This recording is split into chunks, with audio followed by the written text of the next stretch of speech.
Hello everyone and welcome back to my channel. Sorry for the shakiness, I lost the remote to this contraption here. But anyway, I'm back with a update for spring. For the month of March, my birthday month, and I'm pretty excited about everything that's going on in the Growspace. As you can see in the frame, I do have some flowers in bloom, and outside of that, everything is literally growing from the roots to the leaves. And I think I also, yeah, I have two trees, a little ginseng bonsai that I have in two spots exposed, and one is growing like crazy. So I'm gonna highlight a few things in the walk around, but for now, let's get into just an update about what's going on in the environment, and I guess some tips, some pointers and advice about anyone that's living in a similar environment. So we're here in the desert of Las Vegas, and what's in the frame is my southeast window, so I get most of the sunrise and a bit of the afternoon sun. So I don't really need shading, to be quite honest, because I control the temperature in my house.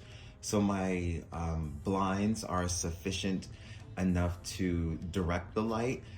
So I'm glad that I don't need to like tint my windows or anything. So with that, I do get the morning sun, which is pretty okay in the winter and spring until about May. And in May is really when I start shielding and using the blinds a little more once the afternoon comes, because as you can see, I do have my grow lights, and I'll get into how I use those because I don't use them all day. So with regard to temperature, to segue from the light, as you know, during spring, we have that increase in light duration. So the plants are gearing up primarily for what is to be the grow season, or whatever the warm season is, wherever you are. We call it summer in most places around the world. For plants, it's just the grow season. Because we have houseplants, we can basically manipulate when it's warm and when it's cool. So growing indoors is really optional when it comes to what season your plants are in. Right now, mine are going into the grow season. Here in Vegas, the temperatures are probably in the 70s. So in my house, my average is probably 67 to 73 degrees Fahrenheit. And then at night, I get those lows of maybe 67 to 70. During the day, 71 to 73. It is actually exactly 73 degrees right now. And we're slowly creeping up, and I can tell because my plant, my Sogo Lawrence over there in the corner, is slowly starting to become fragrant, which is an indication, which normally happens when it gets warm. Any flowers that I find to be fragrant, especially ones that I buy from the grocery store that aren't, if they're meant to be fragrant, they tend to get really fragrant around that 75, 77 degrees, in addition to the light. So although I do have an AC that does run in my house, it's pretty far removed from the window setup that I have in my grow space. So my plants are very affected by the window, and here in the desert, that's a pretty good thing, especially because I don't really have much humidity. It's very hit or miss. Yesterday I had 40%, right now it's at 29. But moving on, because of the higher temperatures, it is going to affect my watering. So I still water about one time per week with distilled water, and there is slow release fertilizer in there, and I'll get into what I use in another segment here.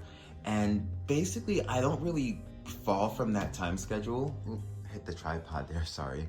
I don't really fall from the schedule of one time per week of watering outside of the clay pots. So I do experiment with having a couple of clay pots because I enjoy the way the roots on my orchids cling to clay pots. So for the most part, the clay pots do get watered every day, every other day. They have bowls underneath them, which I will show, that I sort of just keep watering. And the really large pot, I just water her every day, and sometimes no water even comes out the bottom because it's so dry in here. And it's just another testament to a reminder to how dry it actually is. My clay pots are a very, very good indicator of when I need to be watering and paying attention to things, because the faster they dry is an indication of like me knowing there's no moisture in the air at all for the leaves or anything to absorb outside of what's in the pot. Now, I did save a spot for humidity, but I did mention it before. My average humidity in the springtime, just like any other home, as most of the factors I just mentioned before, is gonna be between 35 and 40%. Right now, my humidity is low because I had my door open just before I shot the video. As I said, the temperatures are slowly rising, so I have my balcony door open more. The dogs are in and out the house and are fidgety a lot more with the fresh air. So I'm really just uncertain about recording any numbers because we had an unusually rainy season this year. So I did have weird spikes of 50 to 60%, which normally only happens when I wash clothes because my Growspace is next to my washing machine. But I don't really pay attention to the humidity because it lacks on the most part rather than having any type of advantage. Now, getting into some specifics of the Growspace, which are my lights. So with the sunrise and sunset, I basically try to train my plants to think that it's a certain season. So I like to have my peak in the summertime at about 16 hours and my low in the winter at 12. So in between that, I'm adjusting my lights until I can get those peak times. So right now I'm about, I don't know, yeah, a total of 14 hours.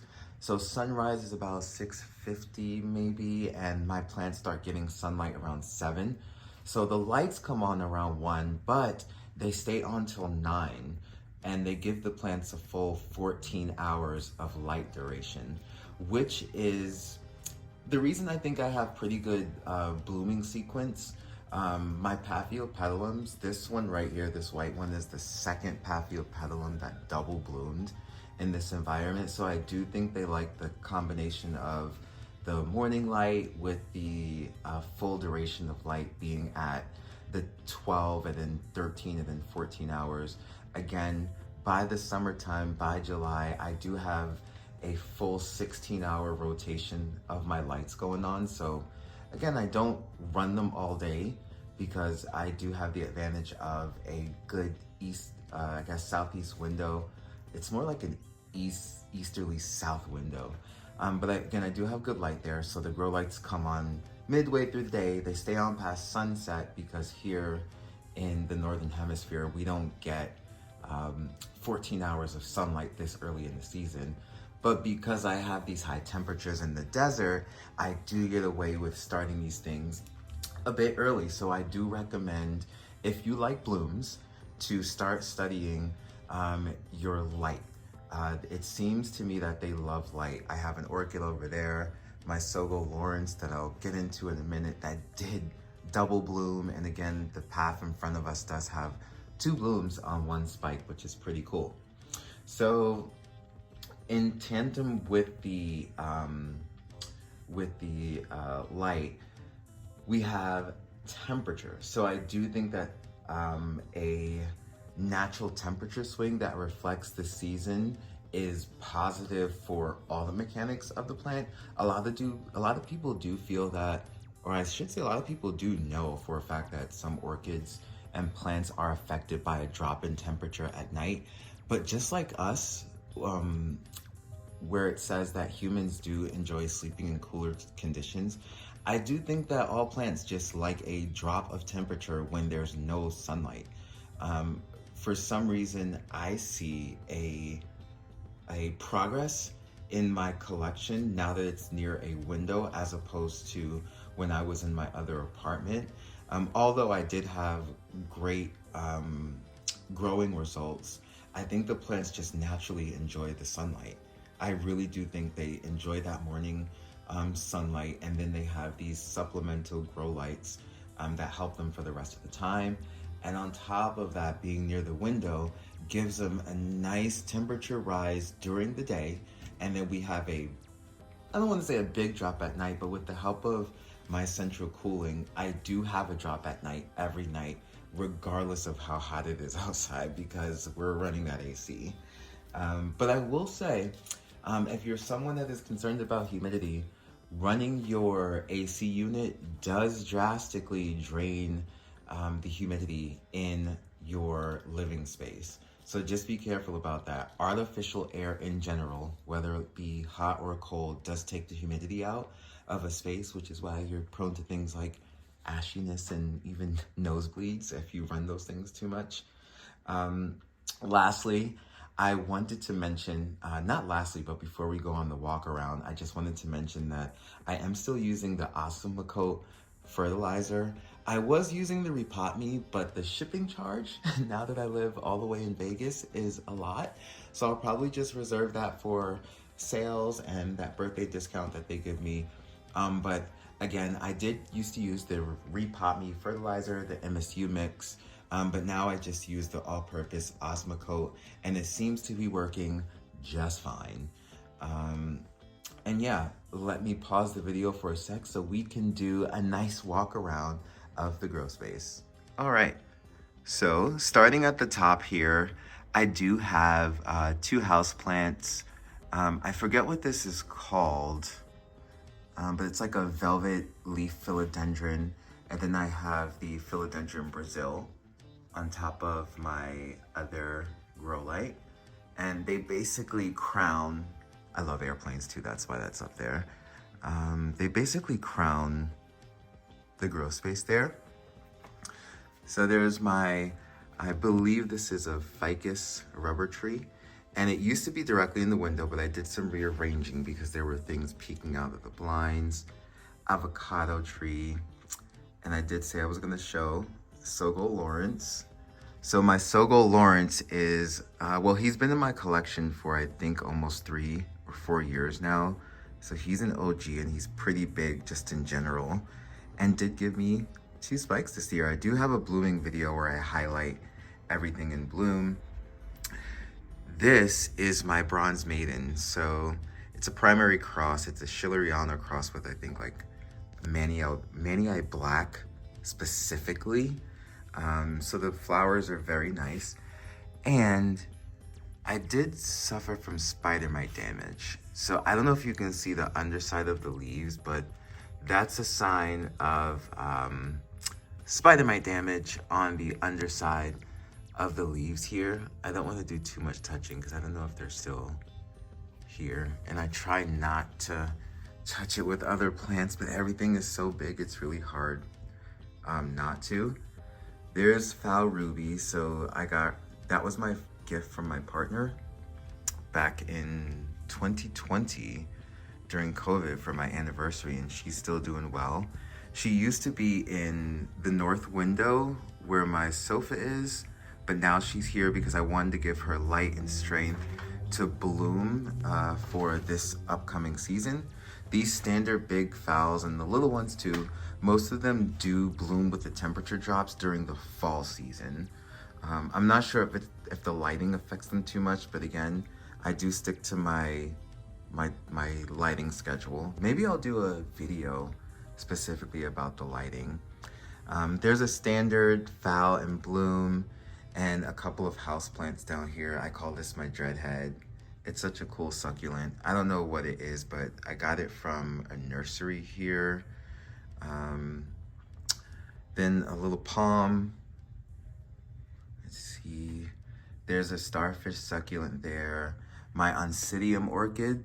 So she's in a clay pot along with Ruby that I just mentioned. So she's in a huge clay pot that sometimes I water like every day, but as long as the pot looks moist, I don't water her too much. This one I water probably every 4 or 5 days, and I water it until water starts filling in the bowl down there. And then I just leave it, and the entire pot starts getting moist, and it looks like the roots enjoy it. So I'm just gonna experiment with that, and I'm probably just gonna keep putting it in a bigger pot rather than taking it out, because I think the clay is gonna be good for airflow and water retention, and I'm just gonna play with that method. My starfish succulent back there doesn't need a lot of water at all. I water her when I pay my rent. I think I got that from a guy named Nick on here. Shout out to Nick. I think Nick Pileggi's his name. Very cool guy from Philadelphia who has a lot of houseplants in general. I don't think he does too many orchids, but he was a nice page that I found. Another avocado tree. Those I actually both grew from seed when I was in Durango. So that one here and that one. The good thing about avocado trees, once you get them started, they give a great indication when to water because the leaves go completely limp. And you just water it and they're actually firm in they're firm in about an hour or two. They drink pretty fast. Some no ID fowls. This was a huge discount bucket that I bought from Lowe's maybe like a year ago, and I bought her like 2 weeks ago from a grocery store. My alocasia poly. My best friend loves this plant. Shout out to Kylie. She thinks the name is so cool. There's my bonsai ginseng, a piece of this guy who, when he gets too long, I start snipping him off. And there's another piece of him in my north window. A lot of my paths are right under. So these lights here, I do think, I got these from the orchid hobbyist when he was known as Jeff Lights. I think they don't even say like a brand name on them because he wasn't like branded into the orchid hobbyist when I purchased them at the time. But he's a good friend of Norman, who I get a lot of my plants from. This big fowl is actually from Norman that's blooming there, so good testament to him. But yeah, these lights, I do think they induce blooming a little quicker than these because these lights have caused this one to bloom, but this orchid, and this orchid back here have all bloomed under these lights pretty fast. So I think they're pretty good for blooming, but again, the simple Barinas are great. I've used them all the time, and I do think that they're a little less efficient in this environment because they're farther away. I used to have baker's racks with all my lights, so with this, the proximity is very close, so I'm sure that affects it. But I don't want to ramble because for some people, these all look the same, but just a reminder as to why I really got into the hobby is these leaves. So I love the leaf modeling and sort of like funky shapes. Like this orchid here is just a big green Paphiopedilum, but I like the shape. I also like the shape of these leaves. I didn't know they were gonna be modeled when I purchased it. A lot of them come with crosses where you are not really sure what parent is going to show what, but with Paphiopedilums, for the most part, they're divisions instead of seedlings because they're easy to divide during repots when they get bushy like this and you repot them, they break apart and you can put them in separate pots. And it's pretty easy to do because the roots break apart themselves.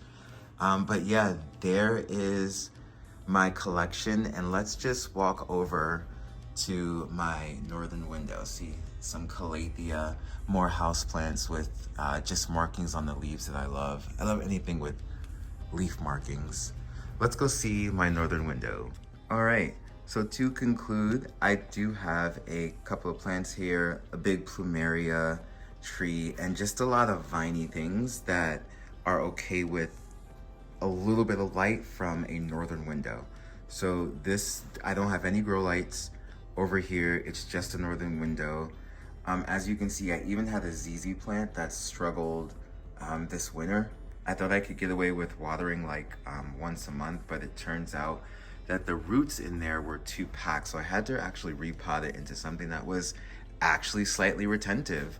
Because I tell you, the micro environments that you learn in your house are interesting, but when you live in the desert and they're exaggerated, it's a true learning process.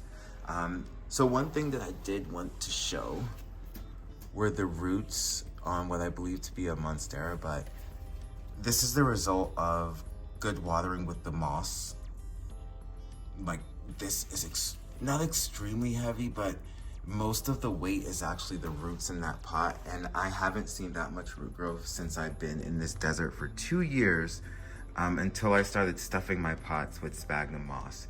And I'll probably put a video up because I do put a little more sphagnum moss than I did when I lived in DC. So I do actually slightly pack my pots, but it seems to be working. I'm only maybe 2 weeks into the method, but she's been in there for 6 months in that setup and is doing great. And with that, I thank you for watching. Oscar says hello and see you all in the next video. Bye-bye.